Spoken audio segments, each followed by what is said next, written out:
Buenos días, amigos. Desde Jaca, capital de Pirineo Sur, para todo el mundo. Hoy hace frío en Jaca.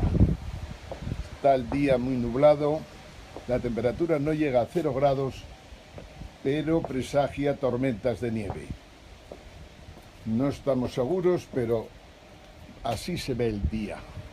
Así se ven los cielos en Jaca en esta mañana en que la prensa española, después de haber estado diciendo barbaridades sobre Trump, no sabe cómo tratar de hacer un discurso que al menos tenga un poco de solidez.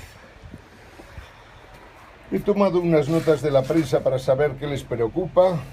Aquí tenéis tratados comerciales, alianzas militares. En este país de analfabetos en el mundo de la economía y de los medios de comunicación, lo que se dice y nada es todo uno. Pero no hay que olvidar que Mariano Rajoy apostó por Hillary Clinton.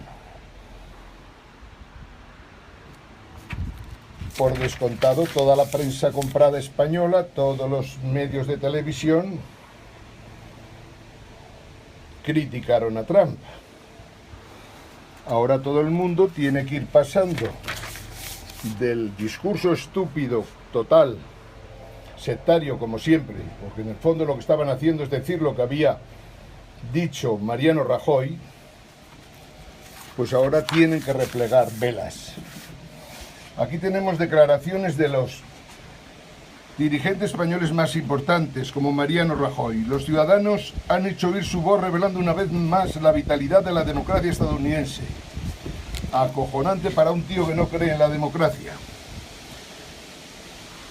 Un chico del PSOE.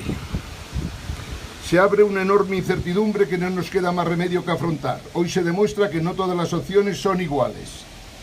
El PSOE mandó gente a Estados Unidos, incluso al amigo Pedro Sánchez, a apoyar a Hillary Clinton. No me extraña que les vaya tan mal. Pero no nos equivoquemos, porque aquí tenemos a Pablo Iglesias.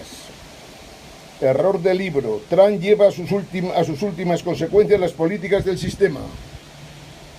No es un antisistema, es un millonario gracias al sistema. Albert Rivera, para llevarlo al juzgado de guardia. La libertad pierde hoy, gana el proteccionismo. Los que quieren sacar las bases de la OTAN seguramente estarán contentos. ¿Qué tendrá que ver eso con la libertad? Y así, todos los políticos españoles de los que echamos pestes todos los días, entre otras cosas, porque van siempre detrás de los acontecimientos.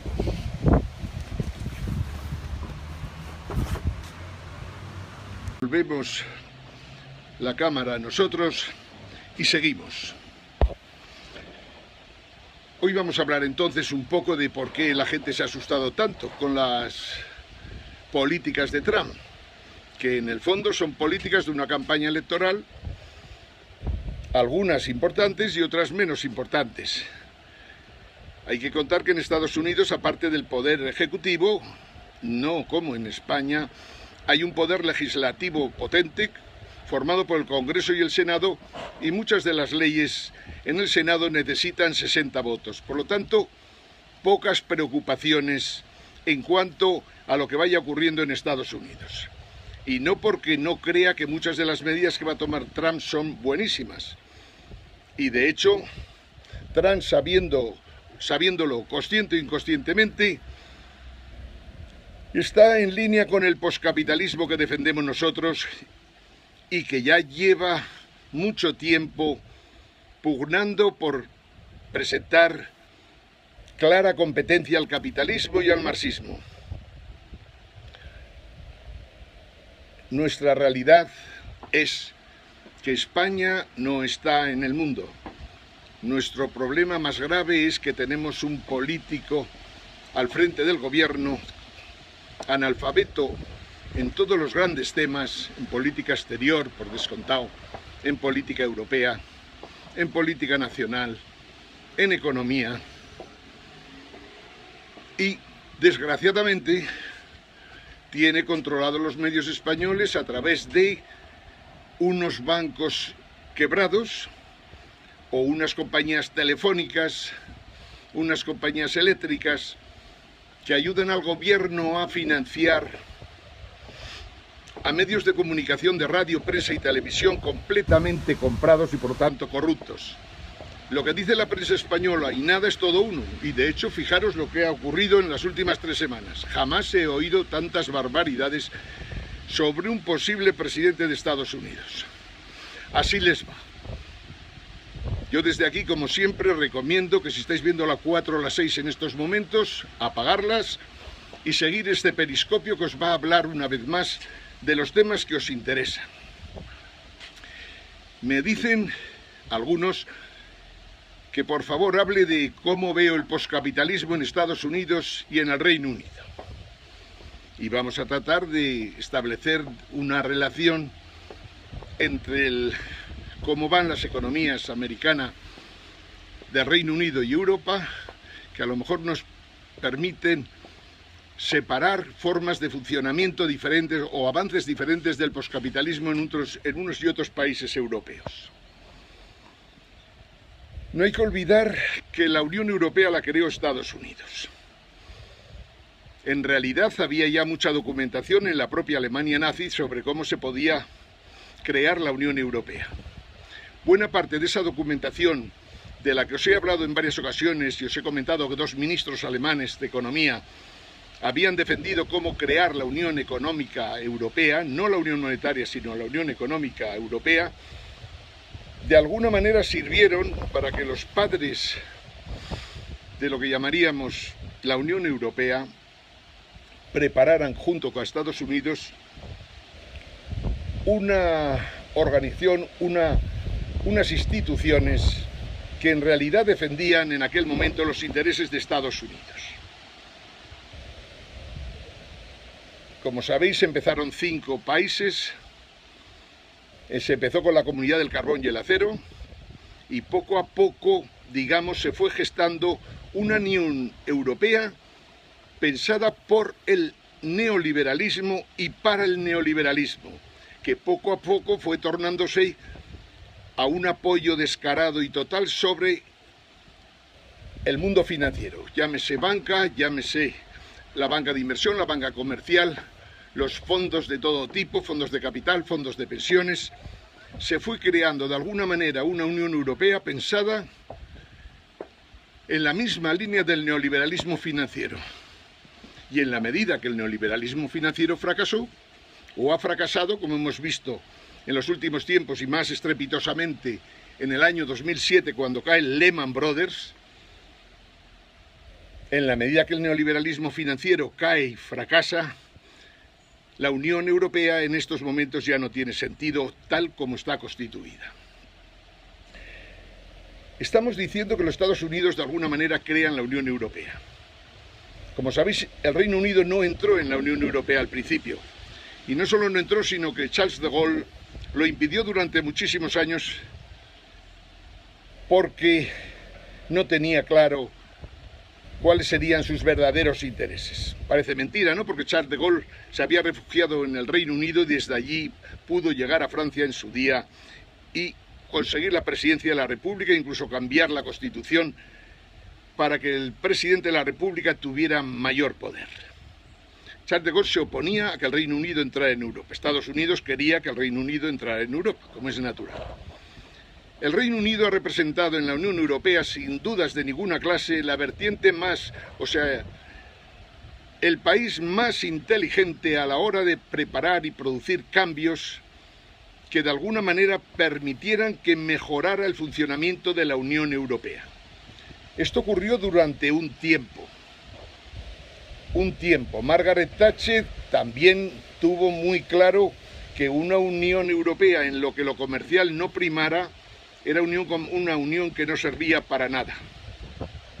Margaret Thatcher tuvo algunos errores de apreciación en cuanto a cómo evolucionaría la política financiera en Europa y cómo podría llegar a constituirse la Unión Monetaria Europea que ha terminado siendo un fracaso estrepitoso. El Reino Unido siempre ha aportado su visión liberal de la economía. Como sabéis, los mejores economistas que seguramente ha habido en la historia han nacido, casi todos ellos, en el Reino Unido en buena medida, sobre todo en los primeros 150 años. Adam Smith, Ricardo, John Stuart Mill, Lord Keynes al final como gran economista, el mayor economista de todos los tiempos, junto a otros muchos. También hubo en Estados Unidos algunos, pero menos, y también hubo en Europa, en la escuela austríaca, algunos, pero menos, como también en Francia y menos en Alemania. El mundo de la economía, de la verdad, es muy joven, solo tiene 250, 300 años, y desgraciadamente o afortunadamente se ha encontrado con dos grandes experiencias históricas que han sido el marxismo y el neoliberalismo, digamos como última etapa del capitalismo, que indudablemente fue el sistema político en el que ellos se movían y en el que ellos escribieron. En el fondo, en la economía, lo importante son cómo funcionan los mercados interiores en los países, cómo funcionan los mercados exteriores. La política monetaria tardó muchísimo en ser comprendida y desgraciadamente hoy ya prácticamente vuelve a no servir absolutamente para nada. La productividad, conceptos como la productividad, la competencia, la competitividad, en estos momentos la productividad del conocimiento, han sido temas que los economistas han cuidado a lo largo de los tiempos. Hoy día, en realidad, cuando oís a los economistas españoles, supongo que si conocéis un poco los temas de los que estamos hablando y poco a poco los vais asimilando, veréis que escuchar a los economistas españoles es como hablar de economistas que hablan de, no sé, de la economía de la Luna o de la economía de Marte o algo parecido, porque nada de lo que dicen tiene que ver con la realidad que estamos viviendo en estos momentos. Esos economistas que solo hablan de déficit y de deuda son unos economistas del montón. De déficit habla hasta Rajoy, que tenía 3 objetivos. Primero déficit, segundo déficit, tercero déficit. El déficit, y como digo que son las chorradas típicas de las que hablan los economistas estos que están por las universidades españolas y que no enseñan economía precisamente a los economistas, me refiero a los de el Juan de Mariana, a las facultades que han metido el neoliberalismo hasta las cachas y en estos momentos habría que cerrarlas precisamente porque no sirve absolutamente para nada. Me refiero a los Rayo, Llamas y compañía. Los viejos economistas de siempre, falangistas como Velarde, comunistas como Tamames, se han quedado estancados hasta tal punto que en estos momentos podemos decir que en España quedamos media docena de economistas que sabemos exactamente lo que está pasando y que intentamos influir para que las cosas cambien. Bien, estaba hablando de la pregunta que me han hecho: ¿cómo ve usted el poscapitalismo o cómo ves el poscapitalismo en Estados Unidos y en el Reino Unido? Como a lo largo de la historia, el Reino Unido ha ido siempre en cabeza en cuanto a innovaciones económicas. El Reino Unido tuvo la oportunidad de tener un imperio y se sigue comportando como si todavía lo tuviera, aunque sin dudas de ninguna clase la situación es completamente diferente. Pero el Reino Unido siempre ha tenido unas universidades exquisitas en las que se abordan las cosas con seriedad y en las que se admiten los fracasos cuando surgen, al igual que ocurre en Estados Unidos. El capitalismo triunfó, por decirlo de alguna manera, en el Reino Unido. Hubo miles de ejemplos de situaciones terribles que se vivían en la minería del Reino Unido y en las primeras fábricas textiles o fábricas de acero y otros productos. El Reino Unido, sin lugar a dudas, es el primer país que impulsa el capitalismo en el mundo. Y Estados Unidos, tras su guerra de la independencia, va detrás hasta que allá por el año 1920 y tantos ya se pone otra vez en cabeza.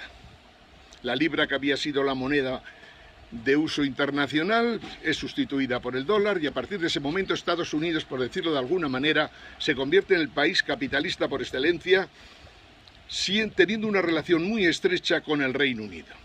Los economistas americanos fueron alumnos destacados de los economistas ingleses, especialmente de John Maynard Keynes. El único economista, trataremos de parecernos a él, el único economista que cuando le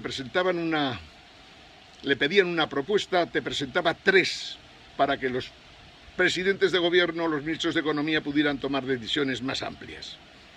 John Maynard Keynes, siempre lo diré, no tanto por lo que hizo y escribió, sino por la forma de ver cómo fue el periodo de posguerra en el que él escribió concretamente uno de los mejores libros de economía que se han escrito jamás, Las consecuencias económicas de la paz. En aquel momento, cuando lees a Keynes, te vas dando cuenta de que estás ante un personaje diferente, un personaje que antepone los intereses de los demás a los suyos propios y que considera que la economía solo tiene sentido cuando el economista consigue resultados que permiten a la sociedad en la que vive que viva mejor cuando pasa un periodo de tiempo de 1, 2, 4 años. John Maynard Keynes en sus primeros tiempos fue liberal y a medida que fue avanzando los años llegó a entender que el proteccionismo a veces era imprescindible y de hecho gracias al proteccionismo Estados Unidos pudo crecer y desarrollarse como lo hizo, al igual que países como Francia, que en algún momento consideraron que sin proteccionismo no podían desarrollarse en serio. Países como el nuestro, como Italia, empezaron mucho más tarde, siempre copiando de lo que habían hecho los demás. En el libro ese que hemos escrito, que habla del infierno español y el poscapitalismo como solución, hablamos con mucho detalle de por qué España se quedó atrasada económicamente durante no menos de 200 años.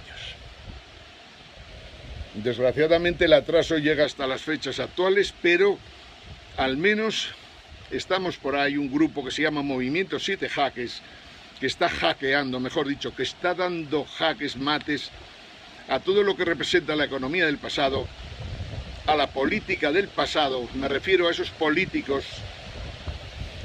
que pululan por un parlamento que no sirve para nada, por un senado que sirve para menos, a gobiernos tan ineptos que no se dan cuenta exactamente de los cambios que se están produciendo en el mundo, globalización antes, desglobalización quizás ahora, o al menos globalización atenuada en el momento presente, pero lo que está claro es que en España las élites que pudiéramos denominar políticas, económicas, sociales, culturales, mediáticas, son un hándicap total para los españoles y hay que hacer lo posible por cargarse todo lo que está funcionando mal.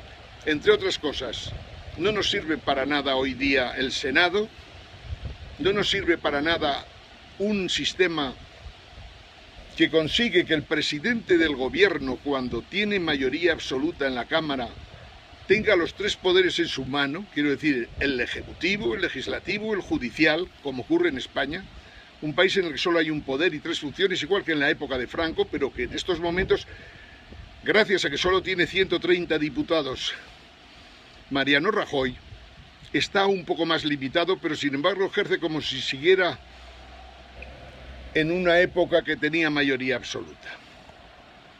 En un país en el que no existe un poder legislativo para enmendar al poder ejecutivo, no hay democracia ni hay Estado de Derecho, y menos cuando los jueces son nombrados por los partidos políticos. Luego en España todo está por hacer, y no se extrañe que se critique a Clinton, que se critique a Estados Unidos, que se critique a aquello que los analfabetos que nos dirigen consideran que es lo que le importa a España cuando está totalmente equivocados. Pero cuando el analfabeto número 1 dice apoyamos a Hillary Clinton, toda la prensa, todos los medios de comunicación, toda esa televisión de mierda que os digo que no veáis, se ponen detrás del presidente y apoyan a Hillary Clinton. Ahora tienen que ir cambiando el registro, claro.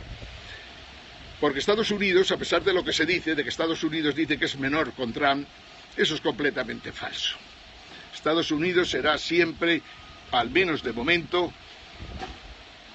el país más importante en el mundo, y solo China y un poquito Rusia y en determinados campos pueden compensar ese poder de Estados Unidos para tratar de que haya entendimiento, sobre todo en los conflictos que tenemos en tantos sitios en estos momentos. Pero volvamos a lo de partida. El capitalismo triunfó en Estados Unidos y en el Reino Unido, y el neoliberalismo también. Y como es natural, pues teóricamente lo que era el libre mercado se impuso. Los mercados libres en todo tipo de campos del mundo de la economía, de las finanzas, durante un tiempo fueron libres. A medida que pasaban los tiempos, a medida que el neoliberalismo financiero se imponía, a medida que los gobiernos de Estados Unidos se ven obligados a liberalizar completamente la economía mundial y forzar de alguna manera que los movimientos de capitales por todo el mundo puedan funcionar como les dé la gana, cuando Estados Unidos fuerza completamente a que el comercio mundial aumente porque considera que es la única manera de que el crecimiento mundial se mantenga, poco a poco nos va generando una situación en la que, especialmente la desregulación financiera, comete errores y comete fraudes y estafas de tan alto nivel que, sin querer o queriendo, inconscientemente se carga el capitalismo que estaba funcionando razonablemente bien hasta 1970, por decirlo de alguna manera. Al igual que el capitalismo va muriendo, el país más importante de la Tierra en cuanto a capitalismo es el que empieza a presentar antes que nadie las grandes contradicciones que surgen cuando el poscapitalismo avanza. En un momento determinado consideran que la infotecnología, o sea, la tecnología de la comunicación, la tecnología de datos, todas las tecnologías que están apareciendo, consideran que sumadas al neoliberalismo puede ser otro impulso para la economía y puede dar... Son ellos precisamente, por ejemplo, Drucker, que es uno de los grandes profesores de las Business School, piensa que surge el poscapitalismo. Es un capitalista el que habla por primera vez de que está surgiendo un poscapitalismo que puede ser la suma de lo que suponen las nuevas tecnologías más el neoliberalismo funcionando. Drucker se hacía esa pregunta: ¿se podría conseguir la productividad del conocimiento sumando las infotecnologías con el neoliberalismo? La pregunta era perfecta, pero la respuesta no, al menos la respuesta no consiguió ofrecer claridad suficiente. El poscapitalismo, que lo definió él por primera vez, sí que va adelante, sí que va empujando, pero va empujando porque hay otras cosas que van cambiando también en el mundo. O sea, en otros ámbitos del mundo se desarrollan tecnologías que suponen cambios fundamentales en el propio capitalismo. Estamos hablando de lo que siempre os comento: la robótica profundiza, donde más ha profundizado la robótica es en Estados Unidos, en Japón, también en Europa, en el Reino Unido. Todas las tecnologías 3D, todas las tecnologías que tienen que ver con el tratamiento de textos, con la búsqueda, digamos, de conceptos a través de empresas como Google. Todo eso se desarrolla fundamentalmente en Estados Unidos, y el Reino Unido viene a ser una especie de plataforma de ampliación de lo que está cambiando en Estados Unidos para que llegue a Europa. El Reino Unido estuvo en Europa mucho tiempo y tuvo mucho más peso del que debería tener, de acuerdo con su presencia en una de las partes que funcionaban en Europa, que era simplemente la Unión Europea. No participaba en la Unión Monetaria Europea, aunque sí que participaba en decisiones a veces que tenían que ver con ella. El Reino Unido, a lo largo de la historia, ha estado muy unido con Estados Unidos, entre otras cosas, porque Estados Unidos se independizó precisamente del Reino Unido, y es natural, aunque solo sea por historia, por las poblaciones, por la gente que se había educado en Inglaterra y que había ido a Estados Unidos a hacer fortuna, es inevitable que haya unas relaciones muy estrechas entre Estados Unidos y el Reino Unido. Cuando el Reino Unido decide salir de la Unión Europea, en realidad está anticipando grandes cambios en la economía mundial y en la geopolítica mundial. El Reino Unido ahora, tras las elecciones en Estados Unidos, es evidente que reforzará el Brexit duro, sin dudas de ninguna clase, entre otras cosas porque Europa está pasando una etapa de decadencia preocupante en la que lo único que se sabe defender es posiciones como las que tienen en estos momentos países como Francia y Alemania. Francia es un país muy intervenido, Francia tiene muchas limitaciones para salir adelante, aunque sin duda ninguna clase funciona mucho mejor que España, 1000 veces. Alemania es otro país muy intervencionista, siempre lo ha sido. Funciona bastante mal porque a lo largo de la historia se han juntado banqueros, políticos, sindicalistas y gente de mal vivir y han conseguido que, en el fondo, en Alemania, cosas importantes como era la banca, por ejemplo, no hayan podido funcionar bien nunca. Europa en estos momentos, montada sobre Francia en decadencia y Alemania completamente fuera de juego en estos momentos por culpa del Deutsche Bank, completamente quebrado que se carga Alemania, son países que se resisten a los cambios, que atacan el populismo de frente, pero sin duda de ninguna clase, con un éxito muy pequeñito, por no decir con un gran fracaso. El populismo avanza en Europa, pero no es malo que el populismo avance en Europa. En España parece ser que el populismo es un problema. En realidad lo que el populismo quiere decir, si estás con los sinvergüenzas que pueblan los parlamentos, si estás con los sinvergüenzas que están ejerciendo las funciones ejecutivas, si estás con la gente que está al frente de Estado de las autonomías, por ejemplo en España, y que sin embargo, en vez de pensar en los intereses de los ciudadanos, piensa exclusivamente en los intereses personales o los intereses de sus partidos políticos. Alemania, insisto, se parece bastante a España en eso. La falta de separación entre el ámbito de la empresa, de la banca y del Estado hace que a la hora de la verdad, cuando uno de ellos tiene un gran problema, todos los demás se convierten en zombies que pululan a su lado. La simbiosis entre la banca y el Estado español en estos momentos, con la banca con deuda del Estado en unas cifras apabullantes, hace que en cualquier momento, cuando suban los tipos de interés que subirán, en España los pagos de costes de la deuda van a ser de tal calibre que todo este tinglao que tenemos, todo este Estado autonómico se nos vendrá abajo estrepitosamente y tendremos ya la oportunidad de pensar en una nueva Constitución, en un nuevo Estado, en un nuevo régimen y veremos hasta qué punto una nueva democracia. España no ha vivido una democracia nunca, por lo tanto, seguimos esperándola con las mismas ilusiones de siempre, aunque aceptando las dificultades que hay en estos momentos para que la democracia mejore en el mundo.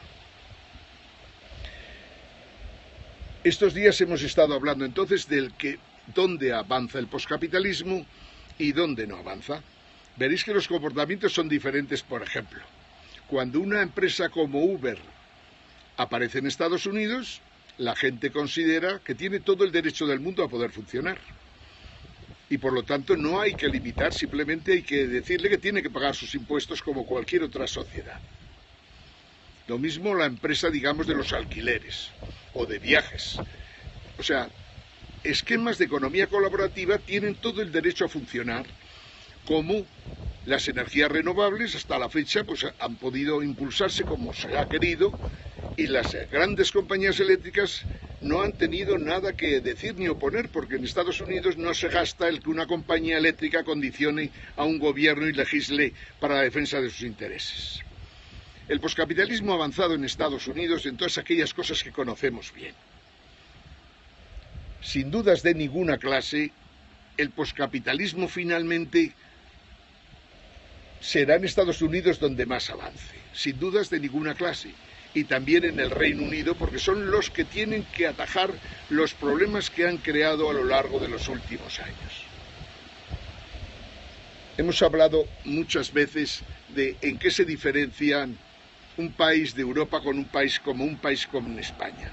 En España los taxistas es una especie de poder ciudadano o poder en las capitales con el que parece que no se pudiera luchar, y tienen capacidad para influir en partidos de derecha, de izquierda, como para conseguir que esa posibilidad de utilización de un coche entre varios sea prohibida, que esa posibilidad, digamos, de que alguien vaya recogiendo a la gente y que por lo tanto haya menos automóviles aparcados en las calles y que le cuesta a cada uno mucho menos el transporte, eso parece que es un enemigo de clase, por decir de alguna manera, con respecto a los taxistas que operan en España.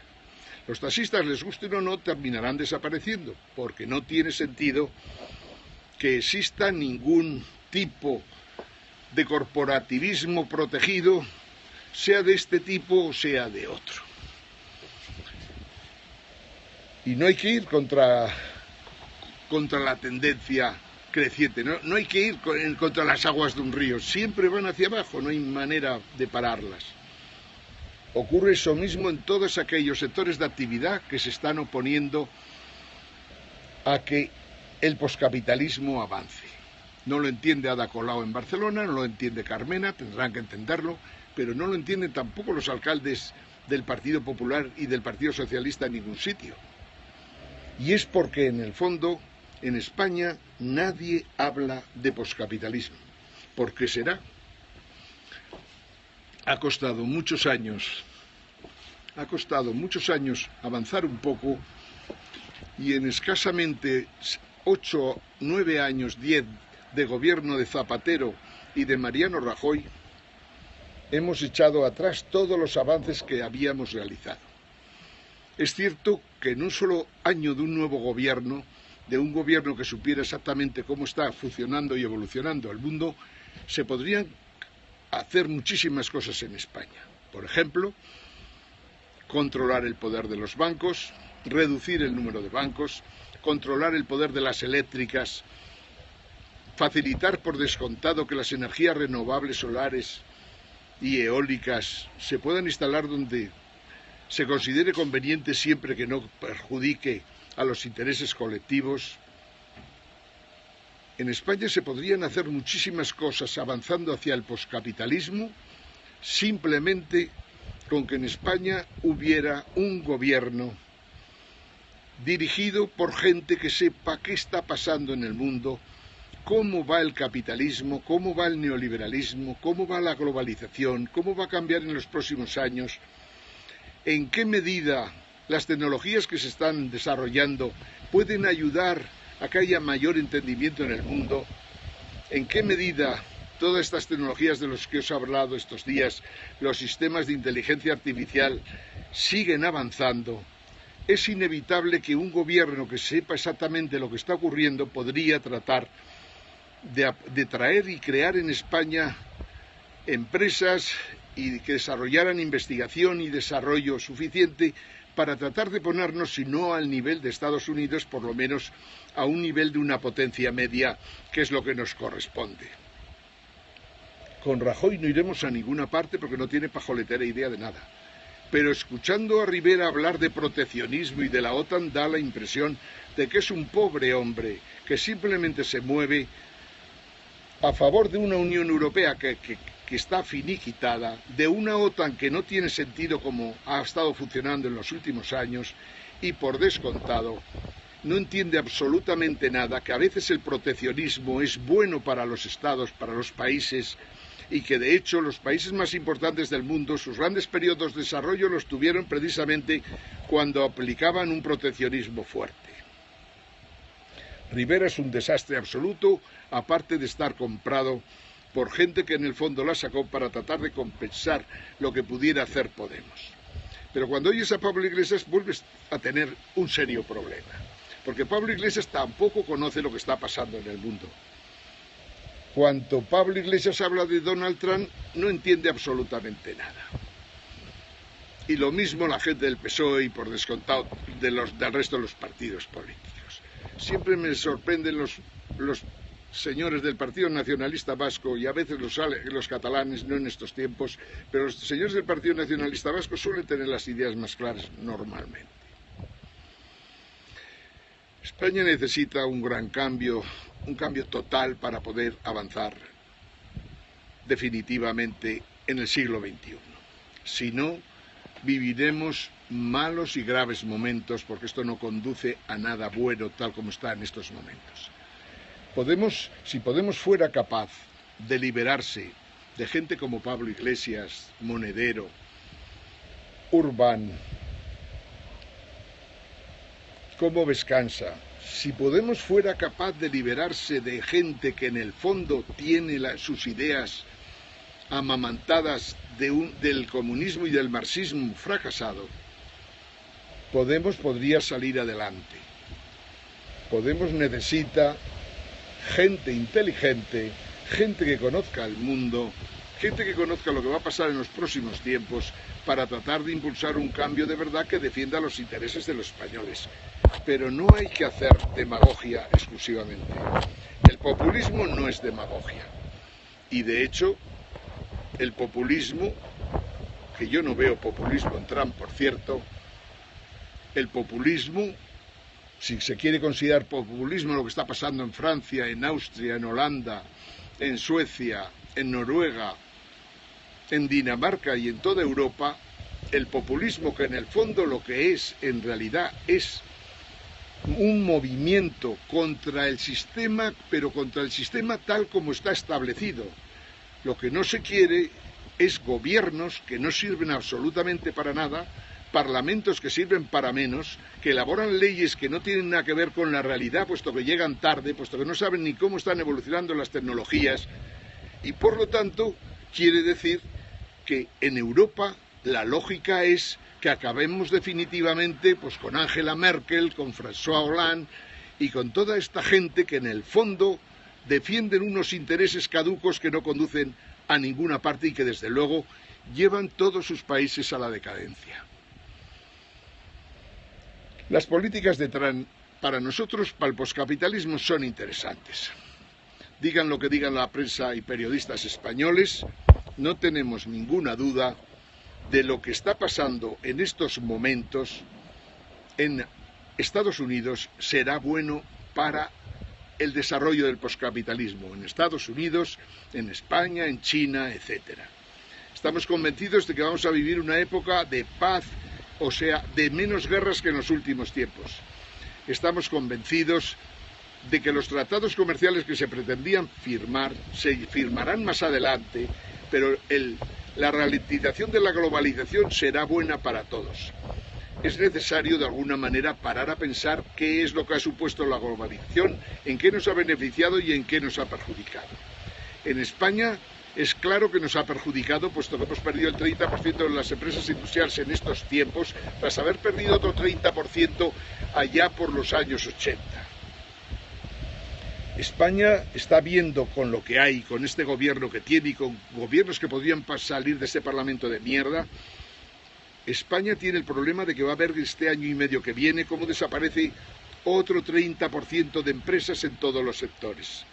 Y esto es así sencillamente porque las grandes empresas no funcionan, los grandes bancos están quebrados. En estos momentos es imposible que este gobierno sepa exactamente lo que está ocurriendo, porque no entiende por qué las empresas están cayendo. Y en ese contexto, lógicamente, muy poquito tenemos que hacer.